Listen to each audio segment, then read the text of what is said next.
Hey guys, what's going on? Like I said, I'm gonna be making some different kind of videos.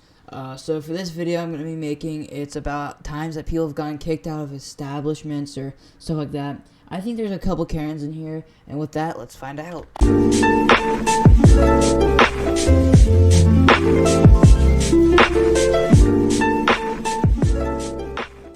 A friend from my previous schools brought me to a bakery that made callback that his family loved. I ordered one for my class, paying a deposit and specifically saying the day I was due to present.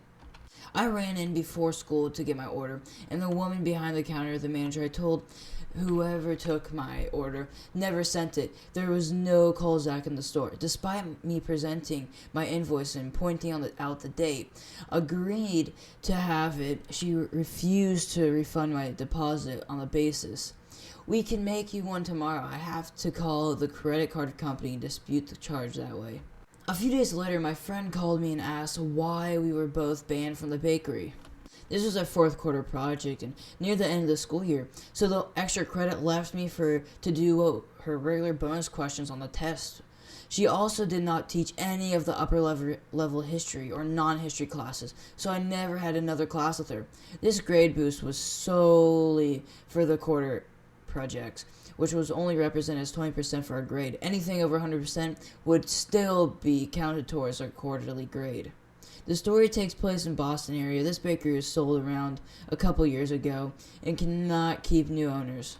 Well, that really sucks that I couldn't get extra credit for giving him food. I mean, I'd probably try to double, triple check because I'd be paranoid if my grade was just based off of giving her food. Which I think it's kind of nice being a teacher, being able to do that, but also I think it suck. Who wants to give their teacher food at 7 o'clock in the morning, right? You wake up, you have to wake up extra early to go grab your food and stuff. You have to go give it to this teacher that you absolutely hate because their grading is just terrible. I mean, I can't blame him for not wanting to do that. But I mean, it really sucks for him that he couldn't get that grade. But on to the next story. Okay, on to the next story.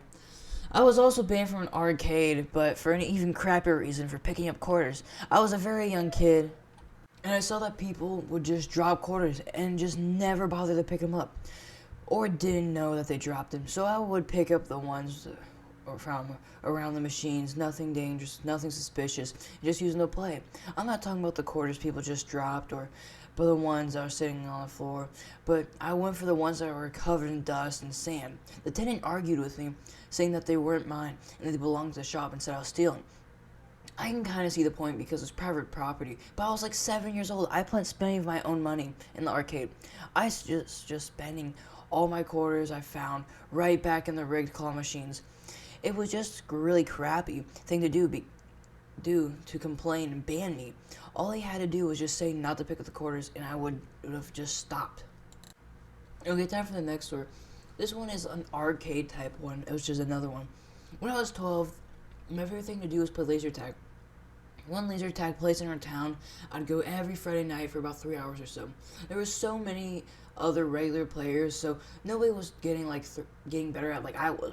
After about a year, I was just wrecking everyone, and the owner ended up banning me from the place because he was just driving away so many customers. It really sucked because it was my favorite activity, and I just immediately he cut me away from it.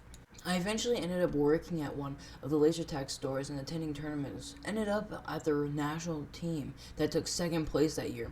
But I can tell you that nobody I've ever told in real life ever thought it was that cool. They think it's either nerdy or a kid's game. Oh well, it was fun and good exercise when you're playing it competitively. Now for the next story in New Jersey. I got banned from Six Flags Great Adventure in New Jersey several times in the 1990s and back when I was in high school. Season passes were $40 or something, making it a no-brainer to buy one. I intended to go at least twice. My friend and I probably spent 5 to 7 days a week since we lived so close. We knew the park and its operations better than anyone, pretty much anyone there, even if they worked there. And eventually we grew too comfortable with taking shortcuts through the employee areas, trying to climb things we shouldn't, bothering other guests, and overall just being a bunch of New Jersey teenagers, aka jerks. This thing is that the only ID that we had on us were our season passes, which always assigned fake names. For no pre-planned reason. Summer of 1994, my passing, said Oscar Skylander. We eventually got in so much trouble they would take our passes and tell us we're banned for life. Well, other $40 at the front gate, and boom, back in Aztec Stern. They needed at the time to figure out the flaws in the system. I find it interesting how there's so many like just arcade stories and just stuff like that, because I feel like arcades are one of the easiest places to just mess around, right? You can go into the machine and just like the basketball one, and just start dunking. You can start shooting threes. You can start going, just chucking like the basketballs halfway across the whole entire room. Anyway, here's another arcade story. When I was a kid, my best friend at the time told me if you would go behind the skee-ball machines and there would be a giant, large opening underneath that would allow you to crawl to the backside of the front ticket area. If you made it in there without being noticed, first, of course, there would be a little button you could push that would just print tickets. Easy money. So next time I went to Chuck E. Cheese, I put my younger sister on the lookout duty for the collection duty and tried to get out. It was a tight squeeze because the skee-ball machine was so close to the wall. But gosh dang it, I made it behind. And also, behold, there was a large opening underneath the machine. So I shimmied myself underneath. I swear, I felt like being underneath Christopher Robin's bed. There were tokens, tickets, and toys, and a lot of money. Like way more than you'd expect. I continued to crawl forward, using the silver lighter that shined through the bottom of the front as my guide. And there it was, a magic button. I reached out, pushed it, held the button, and I could hear my sister start giggling. It was actually working.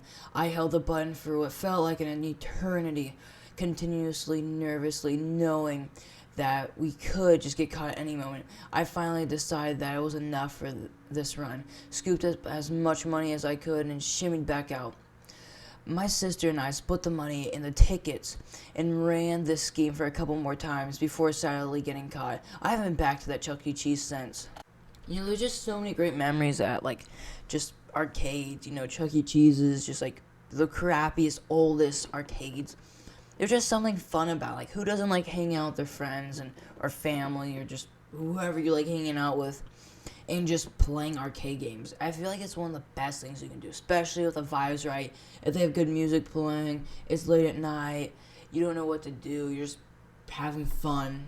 I just feel like this is like some of the best memories anyone could have, especially the early like 2000 kids and like back, because the arcade is just a great place.